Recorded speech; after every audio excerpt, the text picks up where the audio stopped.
Iran launches major retaliatory strikes on U.S. bases across the Middle East. Iran has carried out a wave of retaliatory attacks on United States military installations across the Middle East, escalating tensions in an already volatile region. According to Iran's powerful Islamic Revolutionary Guard Corps, the strikes were launched on March 30th as part of the 87th wave of Operation True Promise 4, following the killing of senior IRGC naval commander Alireza Tangsiri in earlier U.S.-Israeli operations. U.S. bases targeted across the Gulf. The IRGC claimed it struck several American military facilities in Bahrain, the United Arab Emirates, and Saudi Arabia.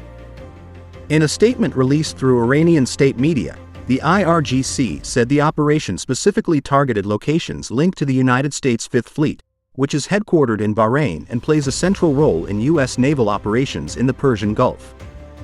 Iranian officials said drones struck areas outside the main compound where American commanders were reportedly meeting. The strikes allegedly destroyed several facilities used jointly by U.S. and Israeli personnel. Strike on UAE Command Center. In the UAE, Iranian forces claimed they launched precision missile strikes on a U.S. command and control facility near Minhad Air Base.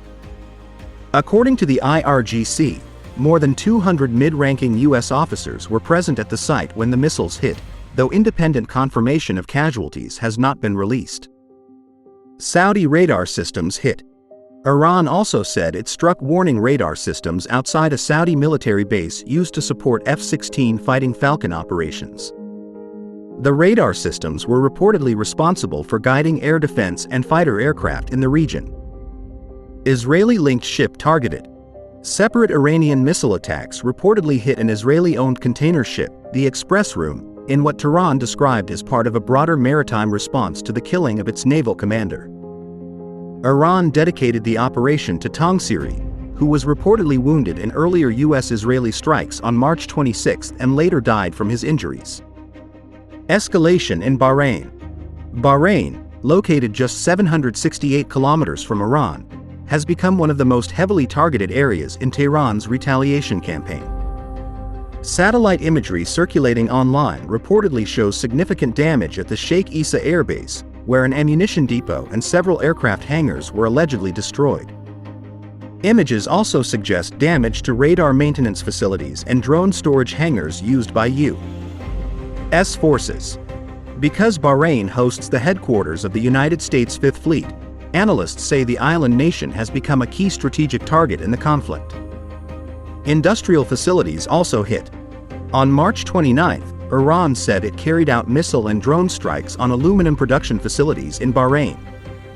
The company Aluminium Bahrain, one of the largest aluminum smelters in the world, confirmed that 2 workers were injured during the attack. Iranian officials claimed the facilities had logistical links to U.S. military operations. Warning to Gulf hotels. As tensions intensified, Iran also issued an unusual warning to hotel owners in Gulf countries. Iranian Foreign Minister Abbas Araghchi accused U.S. forces of moving personnel into civilian locations after Iranian missile strikes on military bases. He warned that hotels hosting American troops could become legitimate military targets. Iranian media claimed U.S. personnel had taken refuge in hotels and civilian buildings across several Gulf states following the attacks. Strike on key U.S. air power. One of the most significant incidents reportedly occurred at Prince Sultan Air Base. Iranian missile and drone strikes allegedly destroyed 1 Boeing E-3 Sentry, 3 Boeing KC-135 Stratotanker. The E-3 Sentry is one of the most important surveillance platforms in the U.S. Air Force, functioning as a flying command center capable of tracking threats and coordinating air operations across vast regions. Valued at roughly $500 million, the aircraft provides early warning against missile launches and manages combat airspace. Images circulating online show significant damage to the aircraft's radar dome section, though the extent of the destruction has not been independently verified. Initial reports suggested around 10 U.S. airmen were injured, while other sources estimate the number could exceed 24. Growing regional conflict. Since the conflict reportedly began on February 28, Iran is believed to have targeted at least 17 U.S. military facilities across the Middle East. Analysts say the attacks have focused heavily on radar installations in Qatar, Jordan, and the United Arab Emirates, which are critical to detecting and intercepting missile launches.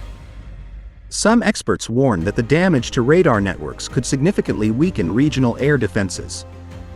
A changing battlefield.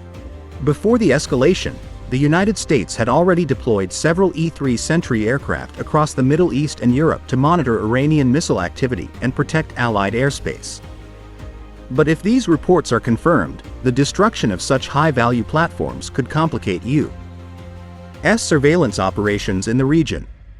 Military analysts say the conflict highlights a rapidly changing battlefield where long-range missiles and drones are increasingly capable of targeting even the most sophisticated military assets. As tensions continue to rise, the Middle East could be heading toward a wider confrontation between Iran, the United States, and their regional allies.